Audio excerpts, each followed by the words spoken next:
राम राम बाबूबाई. सकाळ सकाळ उठलो मस्तपैकी 1700-1800 रुपये धंदा केला आणि मित्राचा फोन आला की आपल्या गाडीमध्ये कूलर गळतंय, चला म्हणलं गॅरेजवरती. गॅरेजवाला म्हणला तुम्हाला एसीचं काम करावं लागतं. मग एसीचं काम करायचं म्हणलं की आम्ही गेला थेरगावला गेलं की एसीवाला म्हटला तुम्हाला डॅशबोर्ड सगळं उकलावं लागतंय, त्याशिवाय काय समजणार नाही. उकला म्हणलं आता काय दुसरा पर्याय नाही.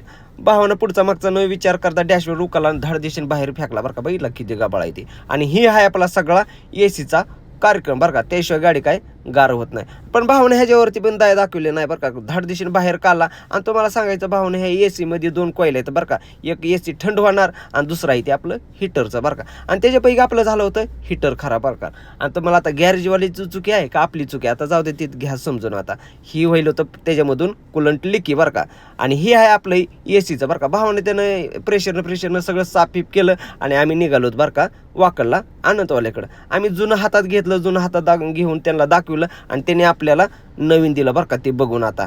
आणि लगेच धाड दिशेने आमच्या हातात 1815 रुपयाचं बिल दिलं, गुगल पे फोन पे केलं. आणि हो का ही नवीन आणि जुनं. जाता जाताच आमचा मित्र म्हणजे चॉकलेट बॉय कॉलेजचा भेटला बरं का. त्याच्यासोबत आम्ही रस प्याला आणि तुम्हाला ते माहीत आहे एक नवीन गाणं आलं बघा, रस पे गमाय. मग तिथून रस पिऊन आम्ही गॅरेजला गेला.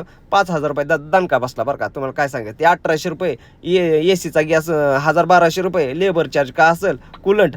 जाऊ द्या म्हणलं आता काय ते काम केल्याशिवाय पर्याय नाही म्हणलं. गाडी तर थंड होणार नाही, पॅसेंजर आपल्या नावावर बॉम्ब करतील, काय करावं आता. गेले की धाड दिशेने 5000 रुपये. बरोबर आहे का ना बाबू बाय.